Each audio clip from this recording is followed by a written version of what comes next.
Welcome to the Future Ready CMO webinar series, where we explore ideas, inspiration, and techniques to become the leaders we need to be to change the world. This is an open forum of marketers, change leaders, and futurists committed to leveraging the force of our commercial markets to drive positive outcomes for our planet, our people, and our collective future.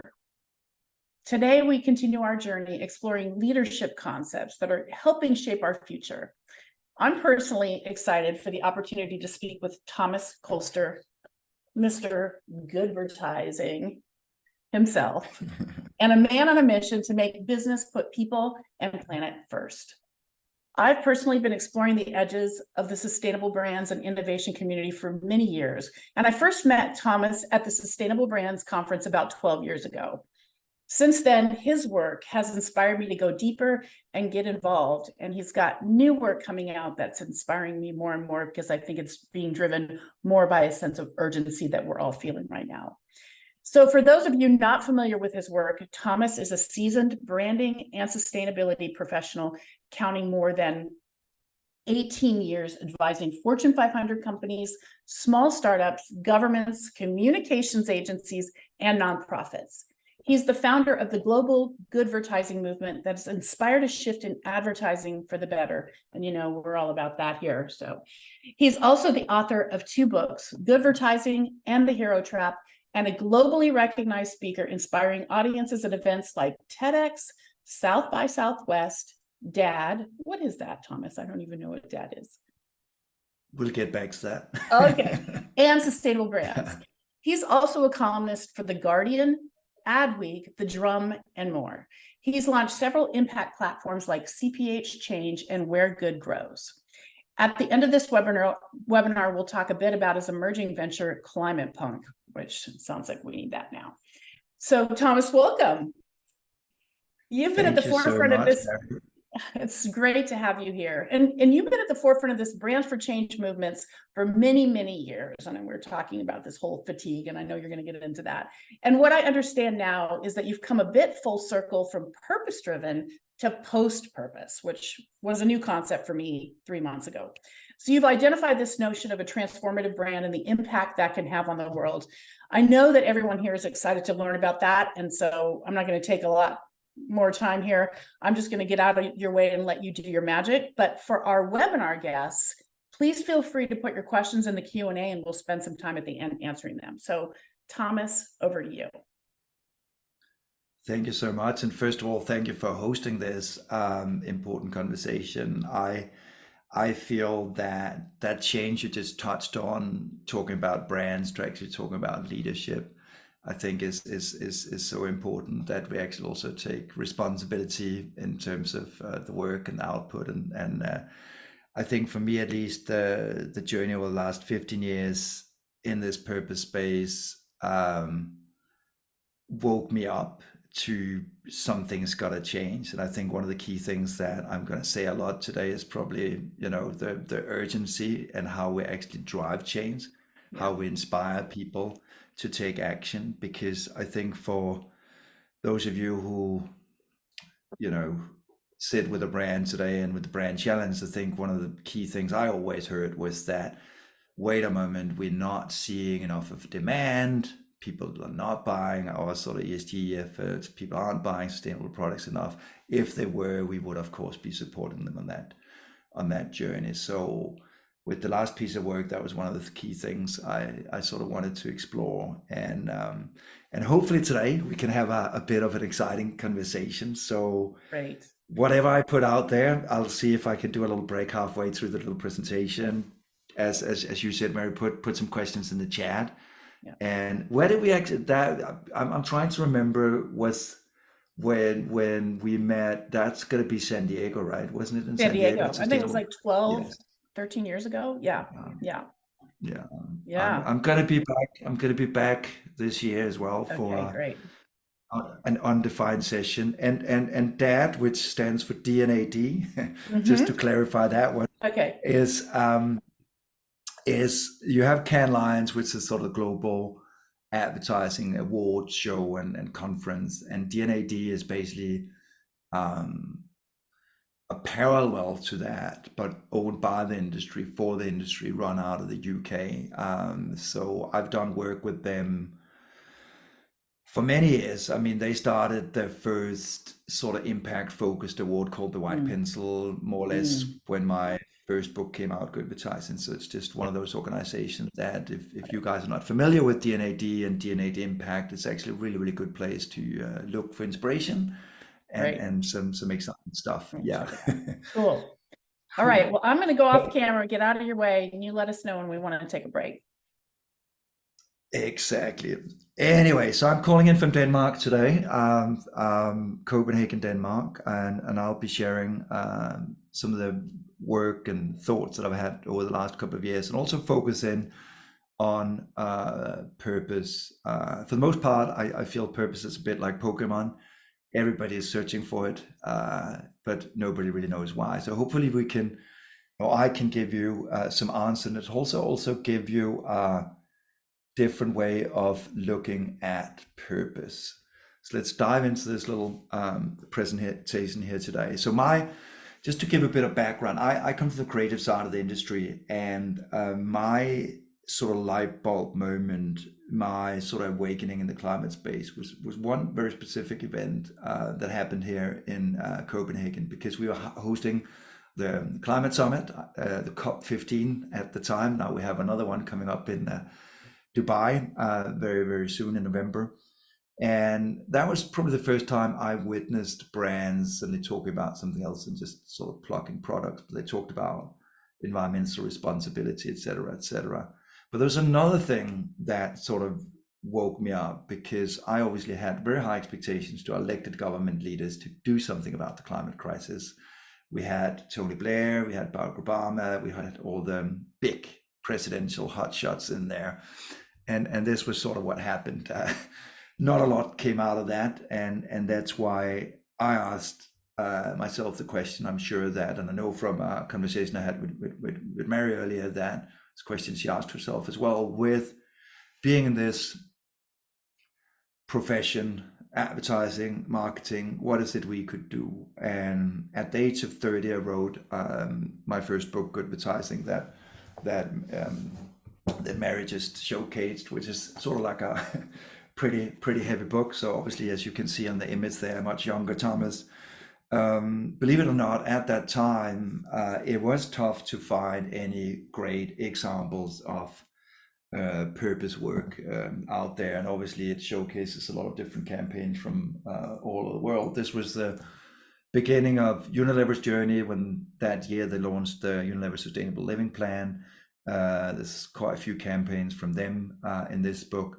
And also, admittedly, what's quite interesting today is that when I look back at this piece of work, and some of the work that I looked at as best practice, is a piece of work from Honda that won our Grand Prix in Cannes that year. And today, looking at it, I probably would say that's greenwashing. But that also showcases how difficult it is to navigate this. And I think the last, especially 2 to 3 years, I am witnessing a pushback, and I think we all see this in the US at the moment as well, how ESG and sustainability and climate is being politicized. But so I've, in some aspects, I'm born an optimist, I think, but I'm also, probably because of what we're witnessing right now with forest fires, with drought, with flooding, etc., becoming increasingly pessimistic. One of the sort of moments that I look at, and it might sound strange, but one of the moments I look at as a potential hope for what we're doing in advertising and marketing was in fact COVID. Because if we think about it, this is probably, in my lifetime at least, the first time I've seen all of us change our habits, where we started asking ourselves different questions, when we started shopping less.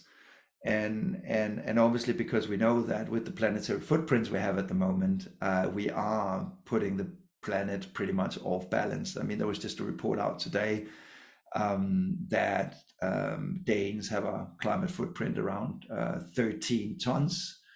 And we're about to, or the aim that we're looking at, the 1.5 degrees is down at 3 tons. And I think if we look to the US, it's more or less the same numbers. So there's a lot of work that needs to be done. But I did see this collective effort of people actually stopping up, and it had effect. But obviously now we're back at normal. Unfortunately, we're back at revenge shopping, revenge traveling, and so it does seem like even though we should have learned something from COVID, we haven't.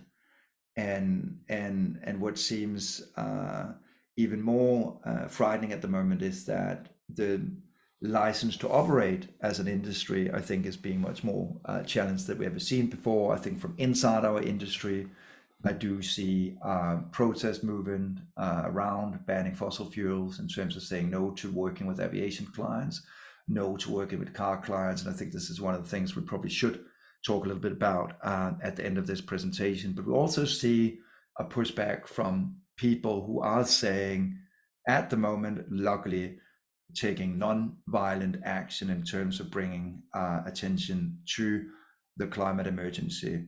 But I think it's about, I think it's just a matter of time before we might see this turn violent as well.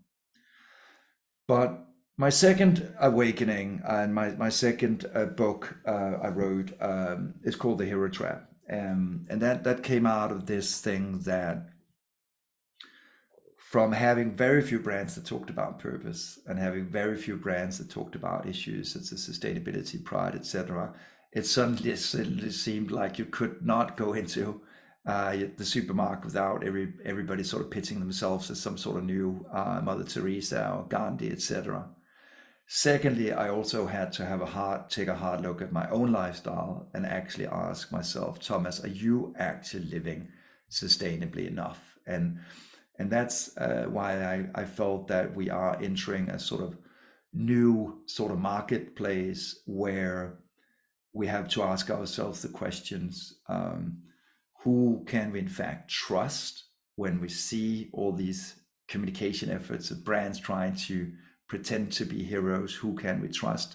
And another question, and I'll you're more than welcome to answer this already in the chat, but with all these so-called purposeful brands out there, what brand, or it can even be a leader, what brand or leader have in fact created change in your life? So think about that. What brand or leader have created tangible change in your life?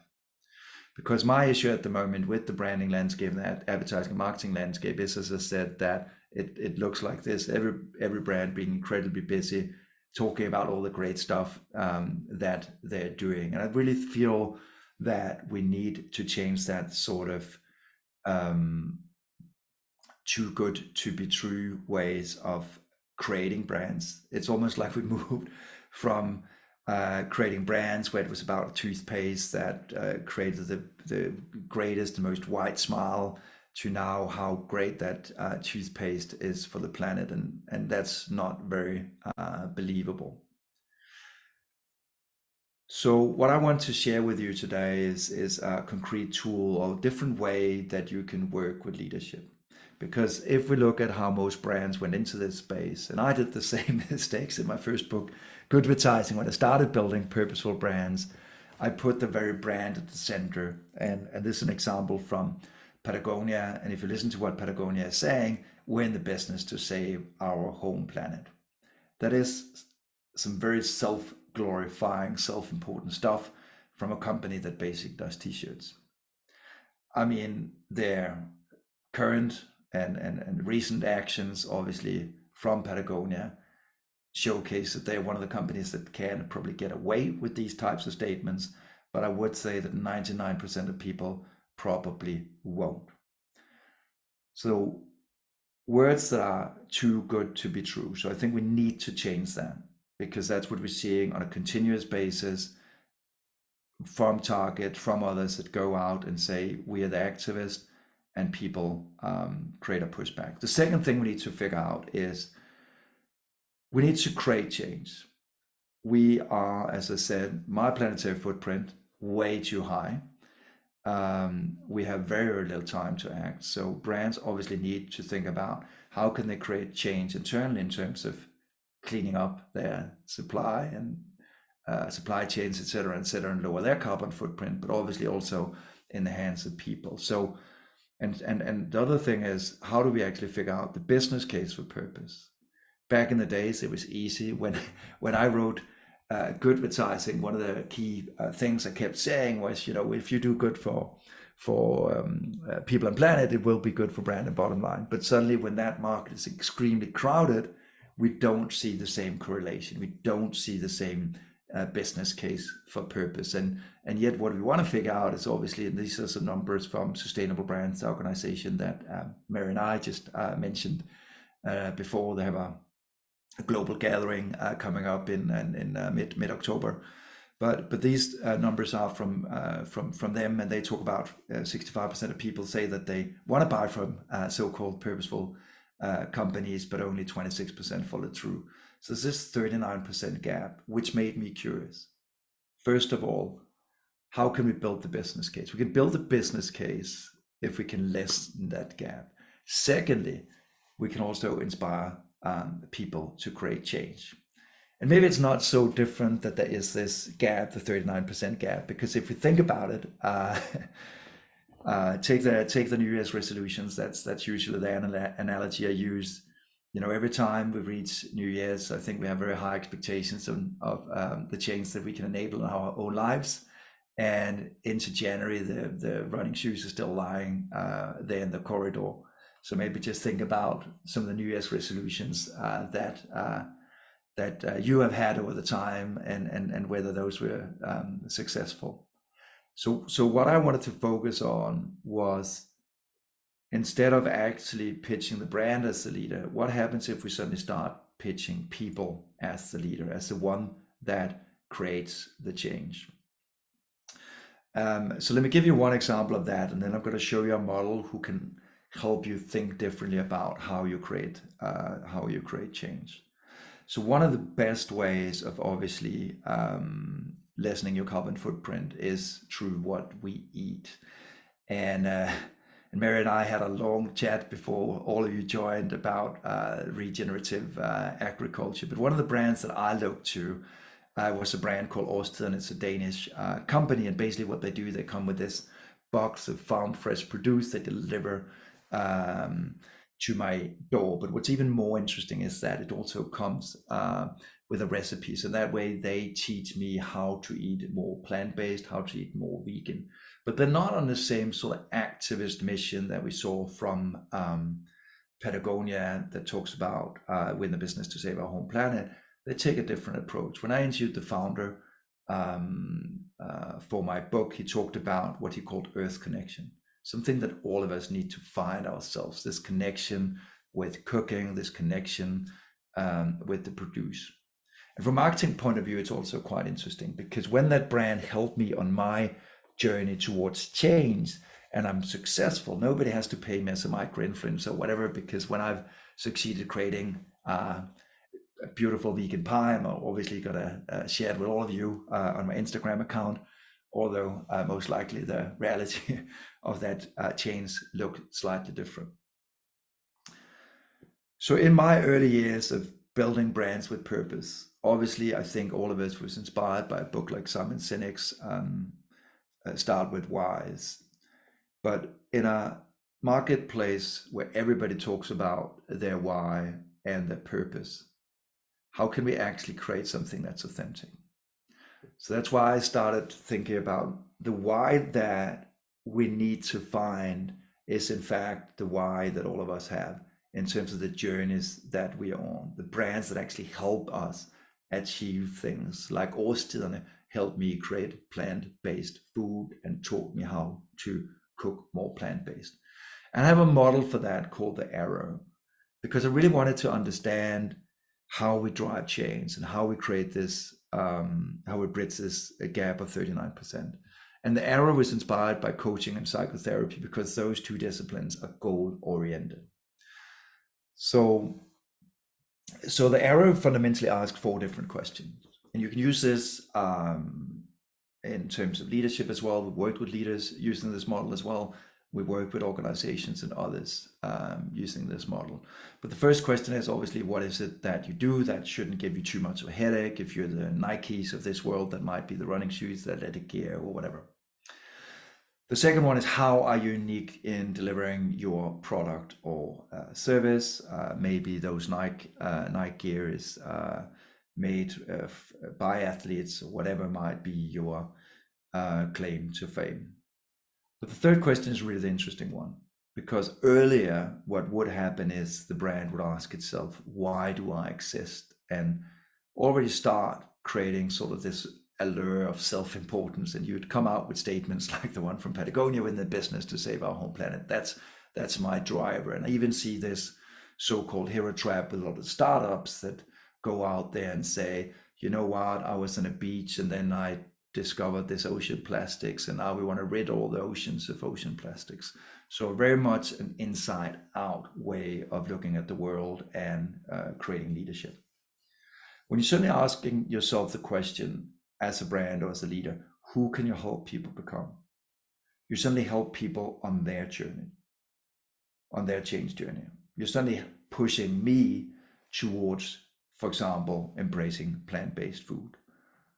And I believe, and I call these transformative brands, and I believe in a world where there's so much purpose. And I asked you this question in the beginning: what brand or leader have in fact created change in your life?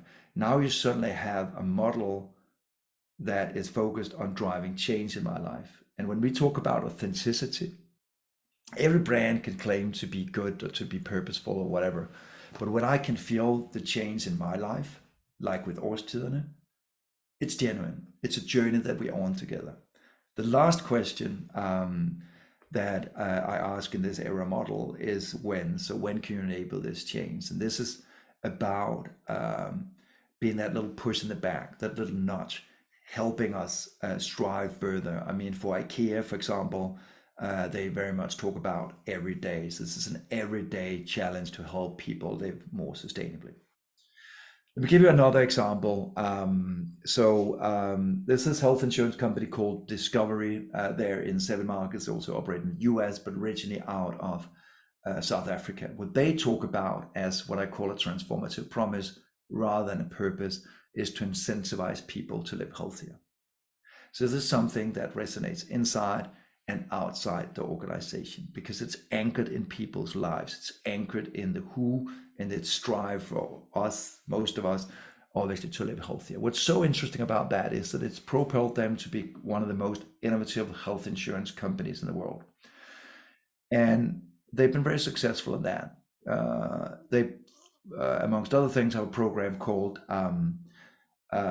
Discovery Vitality. And basically it's sort of built up like a reward program. But every time, for example, that you go and buy fruits and vegetables, you get rewarded. If Mary hits the gym, she gets rewarded. And that way they try and nudge the customers to live more healthy lives. Quite often when I worked with purpose back in the days, it quite often ended up being what I would call a two-headed purpose monster. Because the one side of the monster would say like profit, profit, profit. And the other one would say, hey, purpose, let's be kind, let's be good, and all that stuff. For those of us who have worked in organizations and worked in business, we know that quite often, unfortunately, it does seem that profit wins. But when those two things are intertwined, when Discovery is able to help their customers become healthier, they have to pay less in premiums. And they've been incredibly successful at doing that. They've done a survey with 200,000 people in collaboration with Apple, that little health app where they can actually track what people are doing.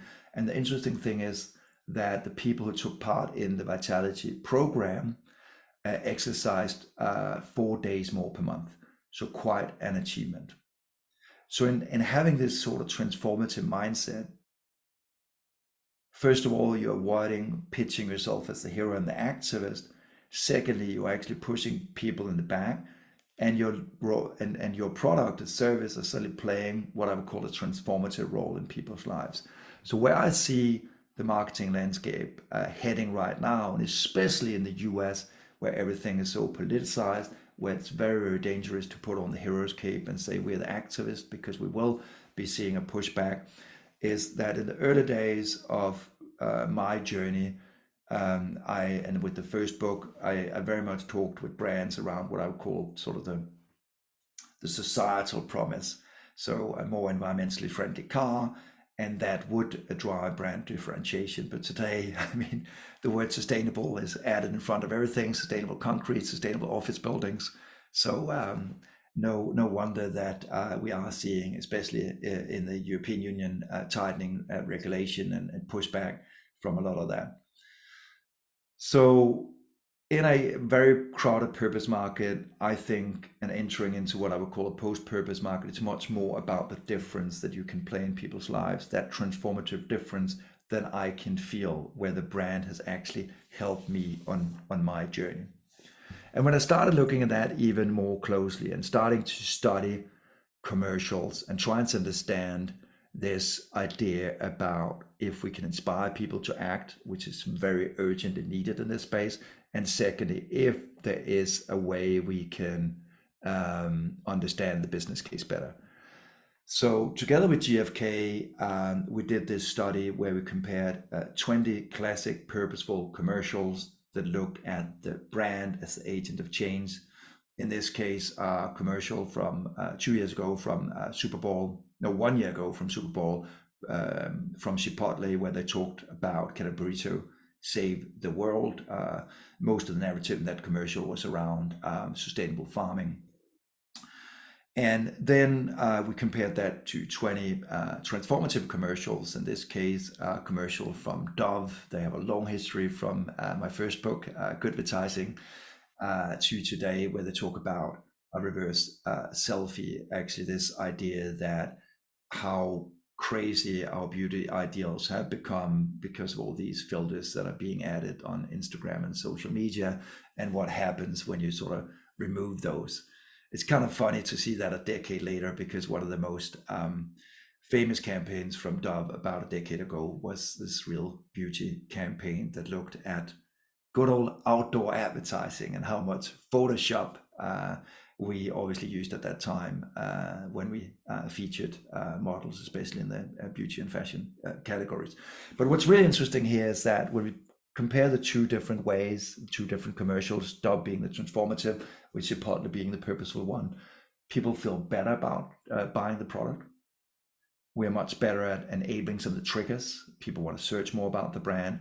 But lastly, which is the biggest difference, 10% difference, inspires me to be part of the change. So we do see a clear difference. It's not crystal clear when we look at age. There are some differences. So typically, the younger target audiences respond much better to transformative commercials, where it does seem like the older people become, there does seem to be a tendency towards still sort of liking a more purposeful approach. When that's being said, we need the urgency. We obviously need all of us to think about and put that on the marketing plan, how we can lessen the carbon footprint of our products. So I think that's key in this day and time. I love this little ad word. It's from a German supermarket chain, and no, it's not a discount, but they quite cleverly explain how you can, in fact, this time save 66% of the carbon emissions, thanks to some of the work that they have been doing in terms of sourcing, etc. So a clever way of actually showcasing this. But also think we really need to think about how do we create those urgent shifts. We know food can change a lot. How do we change the way we produce food, but also help people out there, for example, eat more plant-based? If you are in the fashion industry, how do you think about prolonging textiles? How do you think about recollecting textiles? All these things where people can participate. And this year in Cannes, I saw this session from Mark Pritchard, the global CMO from P&G. He's also part of my latest book, The Hero Trap, where he share some of the campaigns that they have done, some of the transformative campaigns that they've been doing in this space. And in Can, he also shared this thing about how, I don't know how many of you do it, this is a continuous discussion with my girlfriend, whether we should rinse the dishes before we put them in the dishwasher or if we shouldn't. Typically, the rinses tend to win, the one that insist on rinsing the dishes before they're being put in there. But obviously, the piece of work here that they've done for the Cascade brand was just saying, scrape, load, done, and actually really driving an important conversation that drove them to become a category leader, saving water and actually changing behavior. So really focusing and taking a much more transformative approach. I've been talking a lot here, so just a quick little feedback just to check in if you're still live out there. But I'm going to show you two types of commercials, pretty old ones. And then I sort of want to hear your thoughts about these two different types of adverts here. Let's begin with the first one. Elections coming up soon. This was just on the just before last election cycle in the US, and Patagonia in one of their collections launched or put this little tag in the neck of one of their collections where they said vote the assholes out. And then let's compare that with this commercial from United Colors of Benetton, for those of you who still remember that brand and how vocal they were back in the days. I remember that was some work that I had held in quite high esteem back in the days. I don't know how we should do this. If anybody want to chip in, or we should do a thing in the chat. People can maybe also just in the chat just write a favorite. So any favorites for the first one from Patagonia? You're also welcome to obviously voice up. You're also just welcome to write in the chat. Any Patagonia fans, you can write Patagonia. If you're a fan of the United Colors of Benetton ad, then write United Colors of Benetton.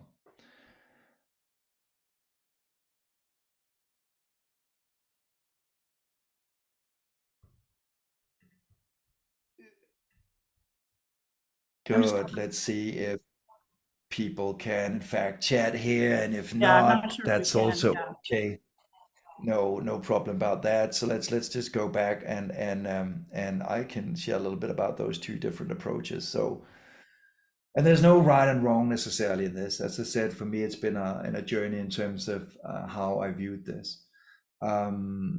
What they're sold out is obviously typically a purpose-led commercial where the brand pitches itself as the activist, and the second one is obviously much more of a transformative commercial where we start to think about the biases and stereotypes that we might hold in our lives. And the big difference is obviously that if you go out as a brand and you say, look at us, we are very diverse, as we've seen with Google and others, the problem is when you put on that cape, you will fall down like a can of soup. People can criticize you. Whereas if you take a much more subtle approach, a much more transformative approach, and try to get people to think, it's a much less risk. Secondly, there's also a high chance of people actually following through and thinking about some of this stuff. What's really important and interesting about transformation these days is, in fact, that, and I'm sure that a lot of you can recognize that, at least for this was something that was very, very clear to me during the pandemic, this idea that the best things in life aren't things. I think a lot of us started asking deeper questions, such as the meaning of work, what we should be spending our time on, all this stuff. And Google do this yearly survey where they look at what are people actually searching for globally. And the one thing that came out in 2022 was, in fact, can I change? So I think a lot of us are on this sort of transformative journey where we ask ourselves a lot of questions. This is a real opportunity for brands to play a meaningful role in people's lives. I don't think purpose is necessarily, it's not that purpose has lost its meaning. The problem is if you don't know what meaning you want to have and what transformative and meaningful difference you're playing in people's life, then it loses its purpose. Then purpose loses its meaning. And the interesting thing about this is also that when we start having a more transformative mindset, we also come out of this consumption cycle where it's all about buying more. Our industry is obviously proven in terms of adding to the GDP. It is proven that every little pound, every little dollar that's invested in advertising obviously drives consumption. So what if it's not tied to buying stuff? And I think that was one of the key things, as I said, during the pandemic, where suddenly people were baking sourdough bread, people were like picking up the guitar. I had this crazy idea that I had to go back and practice playing synthesizer. But if you think about it from a brand perspective, what are some of the things that you can teach people? Like, for example, Årstiderne that I showed you earlier that taught me to cook plant-based, or for example, Discovery that urge people to pick up a sport and exercise a bit more. What are some of those things? If we take IKEA, we all know what IKEA is famous for, right? Breaking up couples, obviously. Every time you go into an IKEA store, you always end up in an argument. If you ever find someone where you can go into an IKEA in peace and not get into an argument, marry that person. Very important advice. But obviously, IKEA is also known for their mega malls. But as we see right now, they're rolling out across the world much smaller stores that they can insert into the city, because obviously the fabrics of the cities are changing.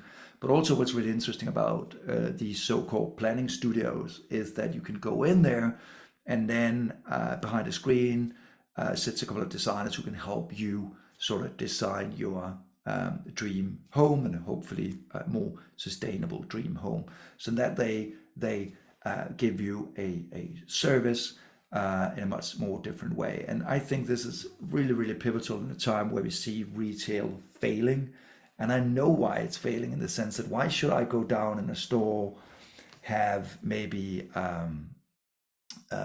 less of an overview of the products? I don't really feel like I can compare the prices in the same way. Most of the time, the service aren't that great. So maybe think about how your brand, how your organization can work much more around sort of transformative experiences, teaching the new stuff. I mean, IKEA have everything from sort of circular workshops to plant-based cooking classes. If you look at the Nike store in Soho in New York, it's sort of like a showcase of having fun with your gear, meeting athletes, all these things. It feels much more like an interactive museum than a shop. And also, if we look at our cities, this is also changing, because to be honest, cities for the most part was made for one thing, and that was consuming. And it's so great to see now that cities are actually starting to view us as wholesome citizens that want to obviously live healthier lives. And this is an example from the harbor of Copenhagen, where they rolled out these urban gyms. This is something I witnessed across the planet, from Chile, South Africa. So it's interesting to see how that also changes the perspective. This is something I think we as marketeers can learn from as well, not looking at people as solely consumers, but more as citizens, as people who we can teach and learn new things. And this fundamentally comes back to this idea about leadership. I don't know how you feel about the leaders that you have had in your life, but the best leaders I have had in my life have been those who have helped me achieve great stuff. A creative director who pushed me further, who inspired me to see the world differently. And I think this is where I believe that transformative brands are so important.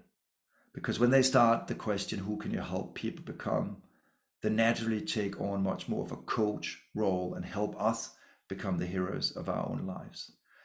And in this urgent time where we as marketeers really need to step up and act and inspire people to act, if we are to succeed to cut down on the planetary footprint, the way too fat and heavy planetary footprint we have right now, We need to understand what it takes to unlock change. I don't know how many of you have tried to quit smoking or maybe change another difficult habit. But if we take smoking as an example, your loved ones can tell you to quit those cigarettes.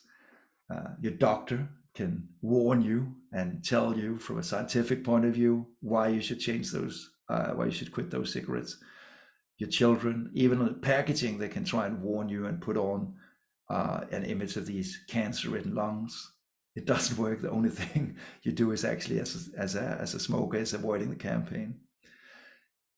Why I'm saying this is that if you want to create change, the only one who can create change in your own life is you. And that's why I started with this tongue-in-cheek image of Jesus in the beginning, because I really do think that we need to take a fundamentally different look at purpose and how we inspire and create change. And it begins with really moving away from pitching ourselves as the hero, but turning everybody into the heroes in their own lives. Secondly, it's very, very easy. Just that small question, who can I help people become, fundamentally changes the way that not only you view your leadership, but also the way that you create your campaigns, your activities, etc., where you actually turn people into fellow folks on a shared journey towards, for example, living healthy or cutting down on your carbon emissions. And lastly, obviously, as an industry that are so intertwined with consumption, we need to think about how we can redefine growth towards human betterment. I'm not saying we're going to solve that in this little webinar here today, but we need to think about it in terms of the services, etc., we're launching. And in my book, The Hero Trap, I have quite a few examples of companies who've done quite an interesting service and product pivot. If you're curious about knowing a little bit more about the Hero Trap, I've added this little QR code. So for the not so techie people, you can hold up your iPhone or whatever phone you have. This is not an endorsement of Apple. Take a photo and you can follow that link, and you can download a free compact version of my latest book, The Hero Trap. And on the website, you can also see something about my earlier book, Advertising. And obviously, I will encourage you, obviously, to follow me. My role is obviously to inspire and enable positive change, something that I believe very much in. But now, time for the most interesting part of this conversation, obviously feedback and questions from all of you. And now I can finally see a bit of the chat as well. Chat going on here. Yep. Good. All right. Well, while we wait for questions to come in, I've got a couple of my own, because I'm just sort of listening to you talk about the sort of movement from purpose washing, if you will, or purpose messaging to activation. A couple of things stood out to me. One is that, yeah, the messaging is getting stronger and more motivating, but then some brands are actually incorporating motivators. Like when you talk about stopping smoking, you've got to have like a motivator, the little rubber band on your arm, or like in the case of Discovery Vitality, they had the points, right? Or the rewards that you get for going to the gym that actually change your behavior.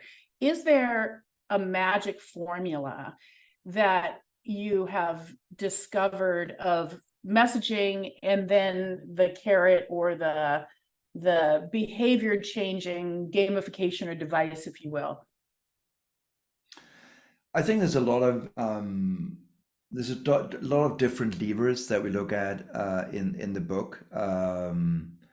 And there's a methodology there that we share as well. But obviously, it also depends on people. I think some people are very sort of more collectively driven, so motivated by an extrinsic behavior. Others are motivated by an intrinsic behavior. So, for example, what was so interesting during the pandemic was we saw that, for example, in Denmark, there was this idea that standing up to COVID was a societal responsibility. Mm-hmm. This was something we did together and as a nation, and that worked really well. That resonated really well. We're a smaller country, and that was something that actually got people to think twice about it, because if you didn't follow through, people were frowned upon, people were looked at, with disbelief.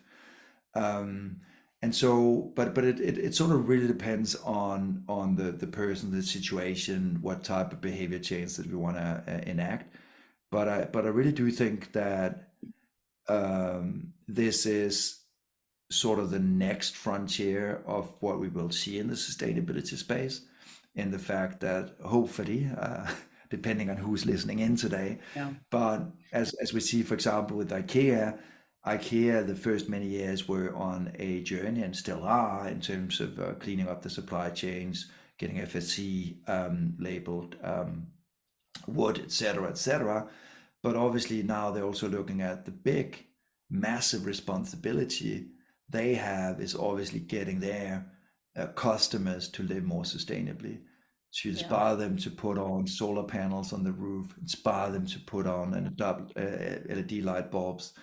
Sweden is just next door. IKEA is from Sweden. Yeah. You're from there. Have Nordic heritage as well, and a thing.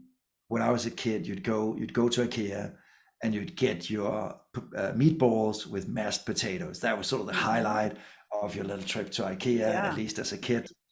And today, they have, with much success and much fanfare, actually launched sort of vegan balls that a lot of people love and cherish. And so it's so interesting to see what is possible, what is possible there.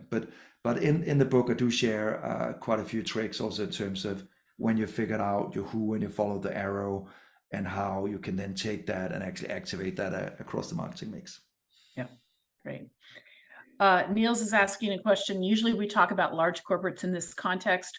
What role do you think small business can play in all of this? We were sort of talking about that earlier before the webinar started. Exactly. Fantastic question there, Nelson. It's something I ask myself a lot as well, in terms of my own mission and the role of small business versus big business. And I think there's no real simple answer right now. I think what I'm finally seeing is a lot of small businesses obviously experimenting much more, being able to be a lot more playful, because they don't have suddenly to transform a billion bottles into something that has less of a carbon footprint. So I think smaller businesses in many ways, in my opinion, are a lot of those who drive some new consumption patterns that show us new sustainable ways. I think we've seen that a lot of times. Mud Jeans is one example from Holland, a jeans company where you sort of rent the jeans or lend the jeans, and all these types of models that are now even in some bigger fashion businesses being adopted. I think one of the key challenges now, if we talk about how we can help ordinary people choose the right or the most sustainable, the most carbon friendly product. And that's I think a lot of us that are the nerds in this community is a conversation I think a lot of us think about, and the challenge there is obviously that a lot of the bigger companies have, the benefit of scale. So if we just look at a company in a singular view and just look at carbon emissions, it might be actually quite difficult for smaller players to compete with that. So I think the important thing is always, when we talk about these things, to take a holistic view on these things, so we don't get too focused on just one metric, but we look at things like, do they pay their fair share of taxes? What's their policies around biodiversity, et cetera. So small business are definitely driving a lot of this stuff and pushing out of the big ones to move faster, but also to adopt. In the book, I talked with Mark Pritchett about a lot of the stuff they do with being much faster at market. So like trying to almost imitate a startup culture. So instead of having 3 to 4 to 5 year processes, much faster out there, testing it in real life, and then see how that product performs. Yeah, and you see a lot of the innovation companies teaching that signal to launch in companies like Siemens, and like we're seeing it all over the place. All right, so Lori Penn Moyer has a question. Are there any exercises or specific questions you've led brand leaders through that help guide them through the process of identifying how they can help turn people into heroes in an authentic way? So yes, so we do have since I have the book here anyways, but I mean a lot of I actually in the foreword to the book I call the book in some ways a tool, because we build it up a lot around sort of now I'm like not hitting any figures, but a lot of like different models and things like that. So I really wanted to create like a way of guiding people to help them find those transformative roles.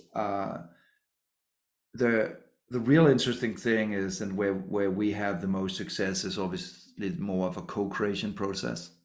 So actually inviting people in, talking with talking with your customers, um, and interesting enough, depends quite a bit on the industry and the category. But in some categories, there aren't actually a lot of transformative brands, which is a bit surprising. Whereas in other categories, like if you take sport, for example, there's a lot of transformative brands in that category. The Adidas, their thing is about doing sport, it's togetherness. Nike, it's about individualism. Puma is much more about the social aspects. So there's still a lot of transformative roles you can find and use as a really, really clever way of positioning. Because, for example, I thought I was a Nike runner. I thought that that was my thing, but I realized that I don't run to compete with myself or to run further or beat my last round on the 5K. I run because I relax.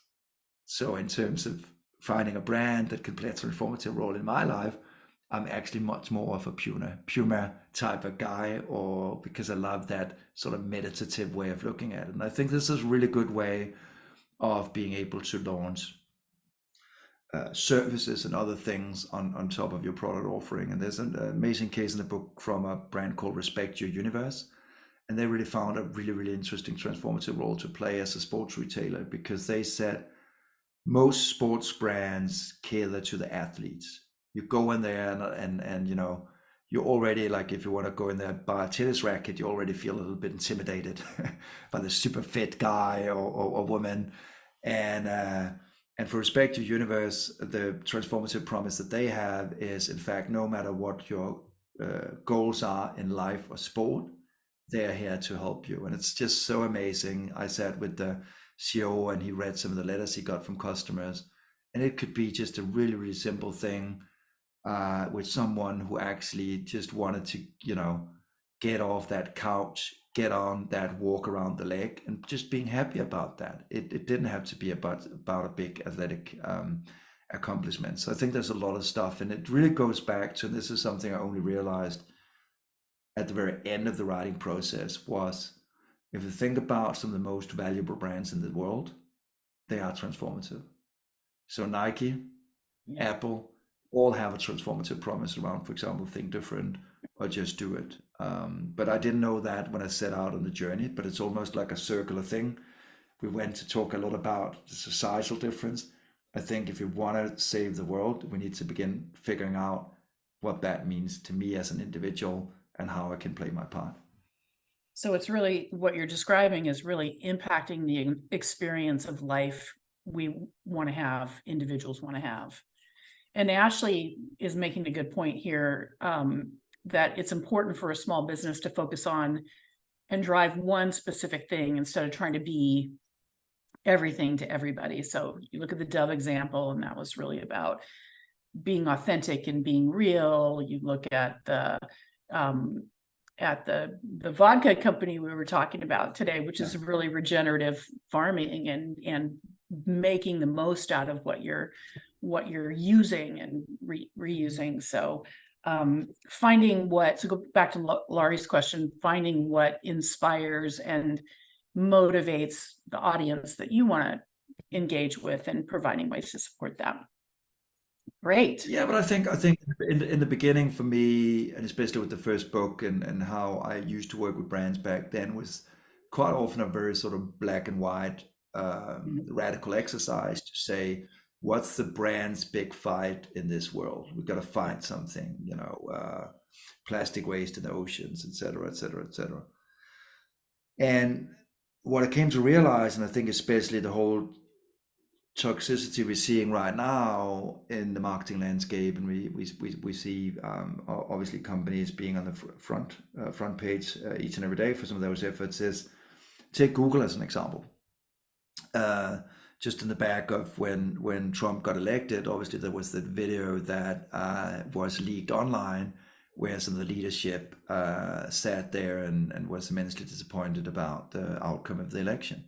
Mhm. For me, if a company is truly diverse, you need to be inclusive. Mhm. It's not black and white. You should be there for Republicans, for Democrats, whatever political value you have. And that's also why, for me, it's much more important that transformative brands actually look as, for example, the example from United Colors, a bit of tongue, actually try and go in there and talk about biases and stereotypes, but not put on the hero cape in the same way. I think that's a very I think important point today in the purpose landscape as it is right now. So unifying and not divisive. Yeah. Yes, yes, yes, yes. Make it life centric, because the great thing is about the who is that there's so many things that all of us when we go through life are battling with, and I think especially living healthier lives, and if we talk about climate, which is a really difficult one, Yeah. uh, we need help.